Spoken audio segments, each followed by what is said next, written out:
Hi, I'm Deborah from Fish Museum and Circus, and in this video we're going to talk about the basics of sewing curves for three-dimensional objects. I've designed a number of patterns and projects that have instructions to sew around curves to make things like appendages, arms, legs, ears, tails, and other parts.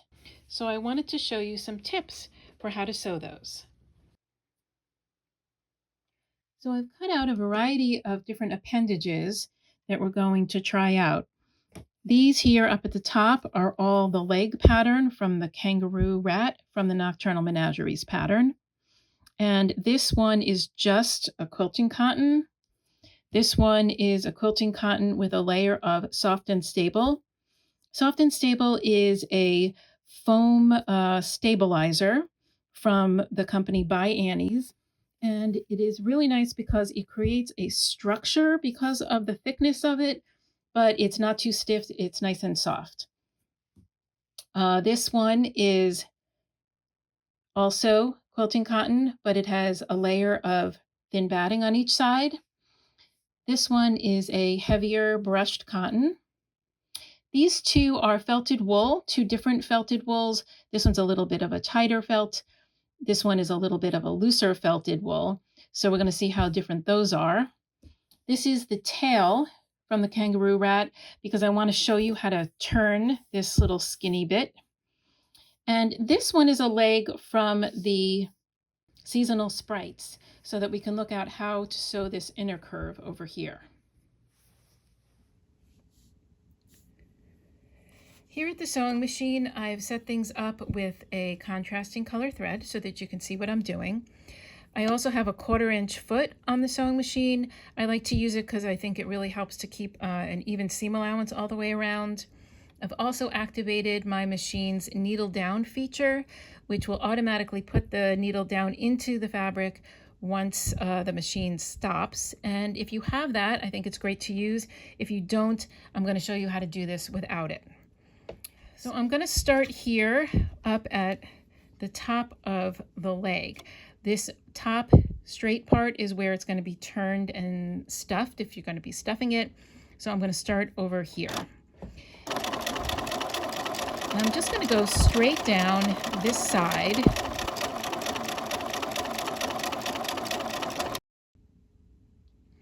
So where the curve starts, I'm actually going to shorten my stitch length a little bit. And what this will do is it will help make it smoother around the curve. Also, many of these projects you might be making for small children, and it will help to strengthen this seam right along here. What I'm going to do is put one hand on the presser foot lift over here. You might have a knee lift, that's helpful also. But I'm going to put one hand in the back so that I can lift this up with my right hand, and I'm going to move the fabric with my left hand. I'm going to take a couple of stitches. I'm going to lift just a little bit, and I'm going to turn the fabric just a little bit. I'm going to take a few more stitches, lift a little bit, turn a little bit. I'm actually just going to take one stitch there. One more here, just because this is the tightest part of the curve. I'm barely lifting this, just enough so that I can move the fabric. A little bit more.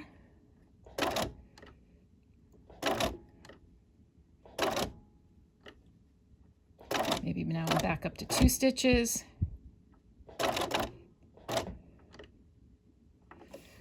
And then I'm back up the straight side. Now I could go back to my regular stitch length, but you can just also keep the shortened stitch length if you like.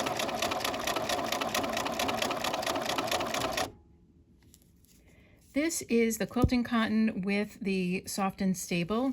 I'm going to put the Soft and Stable down onto the machine.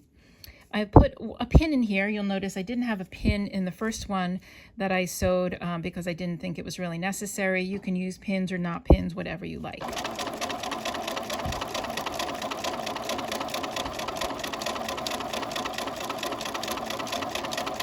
So we're going to go straight down this side, and I'm going to put my hand here on the presser foot, and I'm going to do the same thing again. A little bit of a lift, a stitch or two. A little bit of a lift, stitch,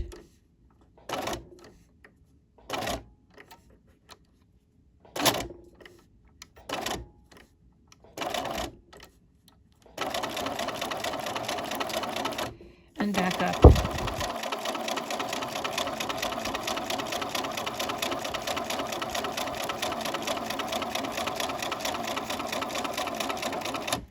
So on this fabric, this is the quilting cotton plus the batting on either side. And I've disabled my needle down feature so that you can see what happens. So I'm going to start here, and if I stop, my needle is going to remain up. Now what's nice about the needle down feature is when you get to the point where you're going to pivot, when I lift this up, the presser foot up, there's nothing to hold the fabric from moving around. The presser foot isn't down and the needle isn't down. So what you can do is when you stop, you can manually turn the needle, the wheel, so that the needle is down. Take a couple of stitches, turn the needle down. Now this is a little bit more time. Sometimes it will remain down, sometimes it will remain up. Here's it up. It's a little bit more time since your right hand has to go back and forth from the wheel to the presser foot, but it's worth it to take your time around these curves so that they're nice and smooth. And if you want, you can try to do it without putting the needle down. And what I suggest is you just barely pick up the presser foot, just enough to turn a little bit, and just be really careful. So play around with this and see what technique works best for you, but it's really important just to take your time and go slow.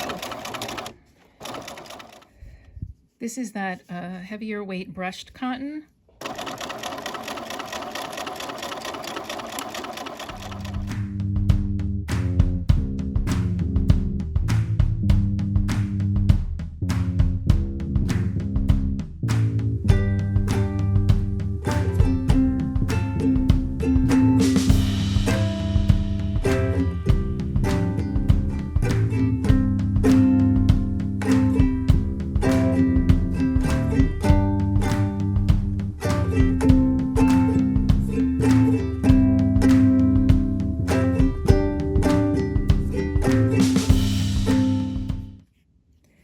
So now I'm going to sew the leg for the seasonal sprites, and we can use the 1/4 inch foot, but as you can see over here when we get to the inner curve, it's going to be a little bit trickier because the guide is going to end up being on top of the fabric instead of next to it in certain areas.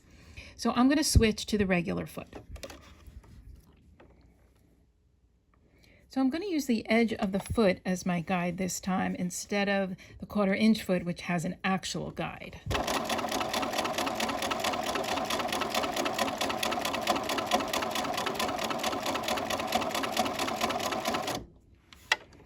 And we're going to do the same thing as we did with the outside curve on an inside curve. Just a couple stitches, turn a little bit, raising the foot just a tiny little bit.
Now we're ready to turn all these pieces, and I recommend a good sharp pair of scissors and also a set of tube turners. These are the tube turners from Dritz. They come with a variety of tubes in one package. This is a 1/2 inch, a 3/8, and this is a 3/16. And they come with sticks, like wooden sticks or metal sticks, and I'm going to show you how to use this, but it really is very helpful, and you'll see how that works in a minute. I also like a chopstick. Some people like to use knitting needles. I find that they are a little bit pointy at the end and can go right through your fabric. Sometimes I like to use a point turner depending on which kind of object that I'm making. And so you'll have to experiment a little bit with tools that you like and see what works for you. So let's start with this leg that is just quilting fabric. When you turn this the right side out, all of this seam allowance is going to have to go into this little toe area here. So you want to give it as much room to move around and to adjust itself as possible. What you want to do is take little clips into the seam allowance, and you have to be super careful that you get close enough to the stitching to make a difference, but not so close that you're going to cause a hole or cut the stitching. So you want a couple of threads of the fabric to still remain.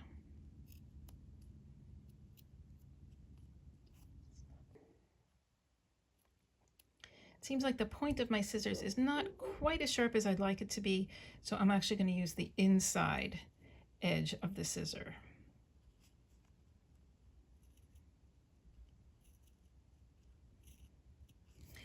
Now, some people like to actually cut notches in the seam allowance when they're doing this kind of a curve, because it takes out some of the bulk of the fabric.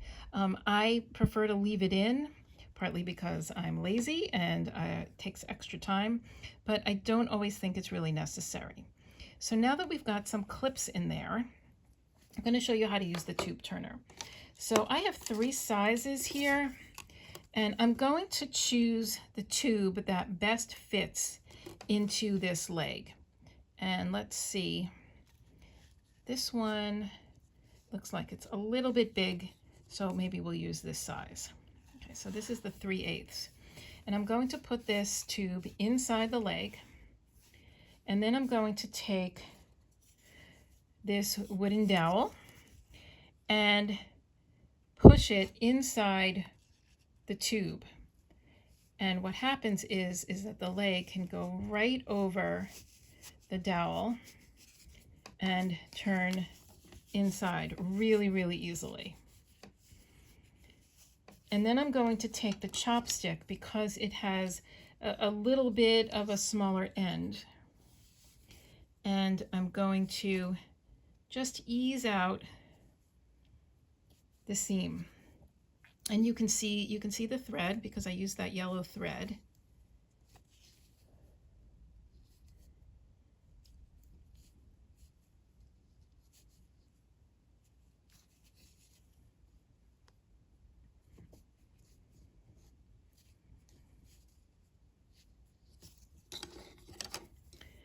And you can see that that is a nice end to the leg. So let's look at some of the other ones. Now this one has the soft and stable, and that's going to be bulkier. So what you might want to do with that is trim a little bit of that off.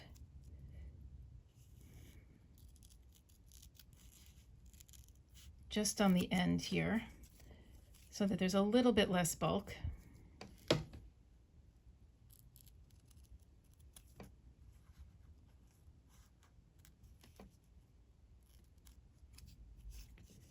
And then I'm going to clip here, just the fabric part.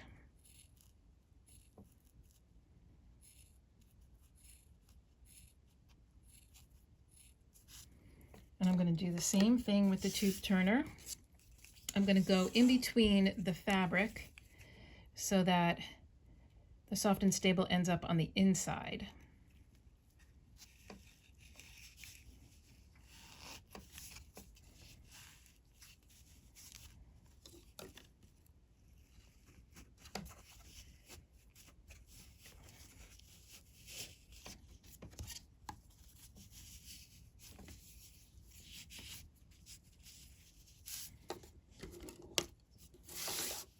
And we'll switch to the chopstick.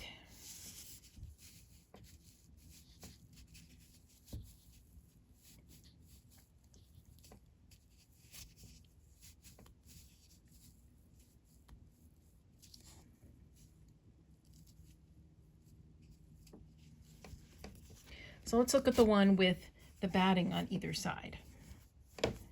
Again, you might want to trim off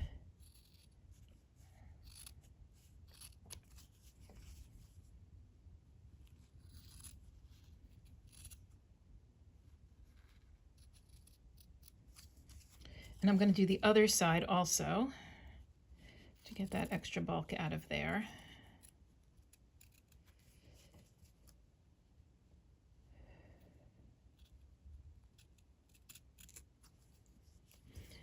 And do a little bit of clipping. Remember, close but not too close.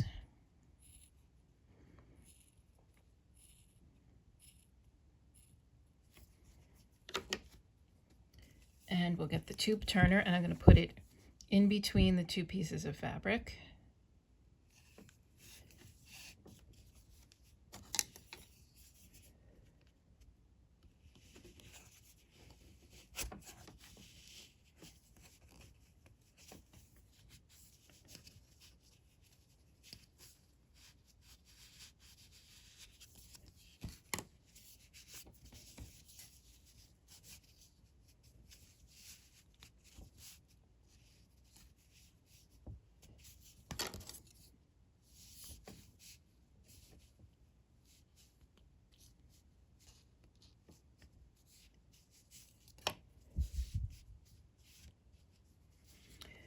For this brushed cotton, it's a bit of a looser weave.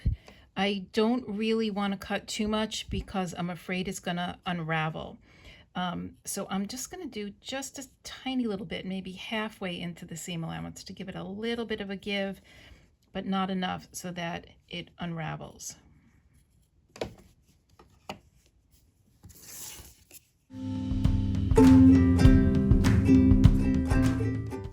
And you can see that even without clipping very much, this fabric has enough give so that it still creates this nice rounded edge. Once you start experimenting with different fabrics, you'll get to learn how much clipping a fabric needs or how little you can get away with not clipping. And a lot of that will have to do with how much stretch that a fabric has, how much give, how much you can kind of mold it into how you want it to go. And you can see I just turned this. I didn't use a chopstick at all.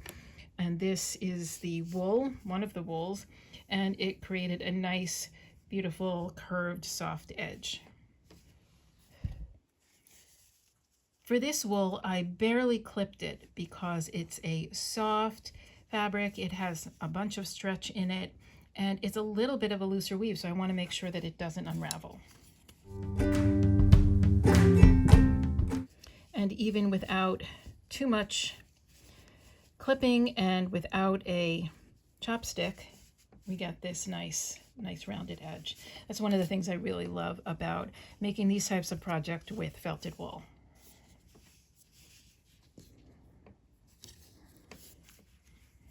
So let's do the seasonal sprite leg with the inner curve and the outer curve. I'm going to give this, the heel, this gentle curve, a little bit of a clipping.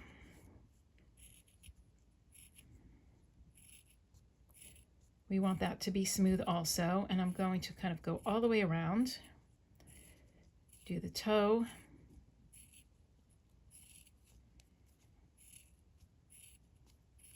and also the inner curve. Because what will happen with this is that it's going to stretch this way on the inside.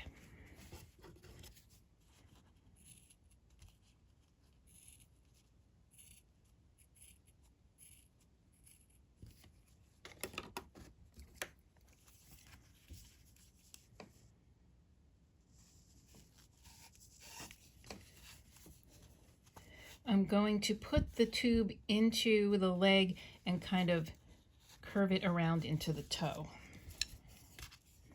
and turn this the same way.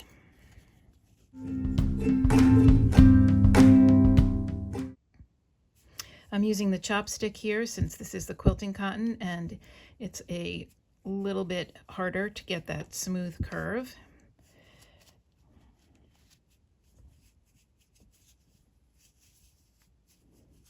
If you find that you get these types of little kind of almost points, you can take a pin and just tuck them in a little bit and use it to kind of spread out and even out the seam allowance inside.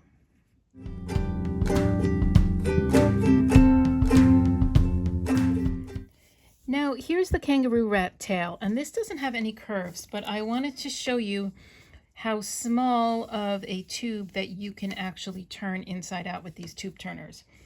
This has a corner on it, so I'm going to clip the corner to eliminate some of the bulk, and just a little bit here on the end and here, because this little area here is going to get very, very tight in there. So I'm using this 3/16 tube, and this can go right in here.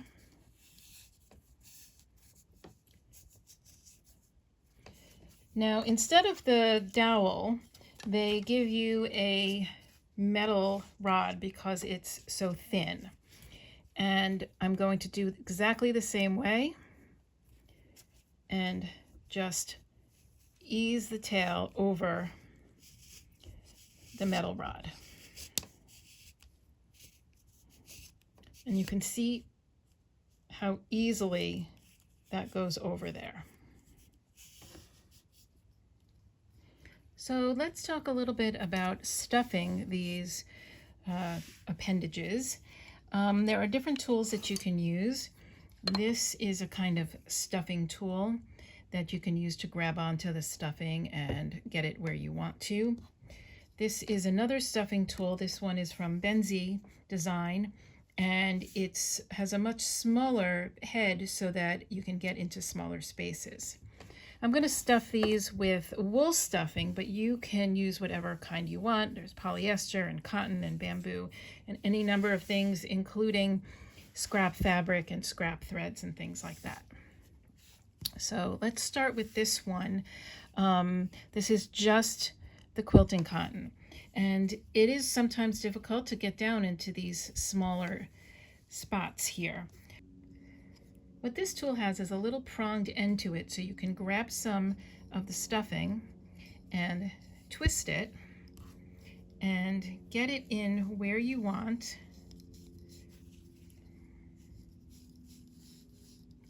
And then untwist.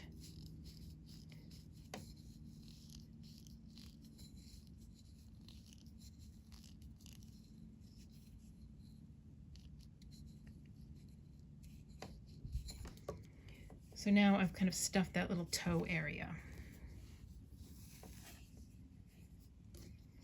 And I'm going to take a little bit more.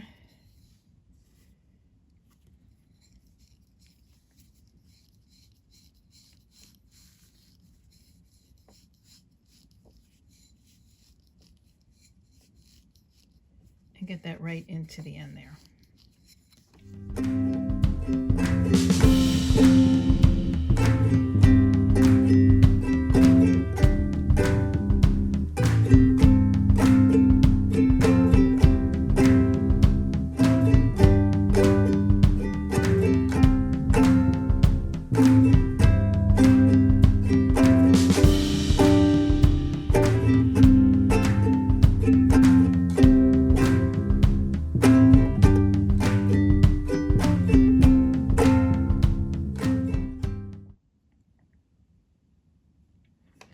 now that all of these are stuffed, we can take a look and see how they are alike and how they are different.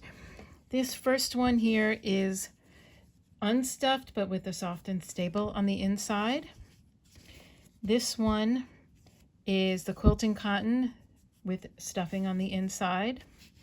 This one is the quilting cotton and it has stuffing, but it also has the batting on either side. And you can see as you compare that it just softens things a little bit, makes things a little bit rounder, and it strengthens the seam, I think, because it has that extra weight to it. And then you can see this is the slightly heavier brushed cotton. And compared to the quilting cotton, you can see it's a little bit thicker. It's the same pattern, same seam allowance, but it has a little bit more stretch, and so it got a little bit wider, and it actually got a little bit shorter because of that. And these are the two wool ones, and this is the less stretchy one, this is the more stretchy one, and you can see as there's more stretch in the fabric, they get a little bit wider because of the way the stuffing pushes them out.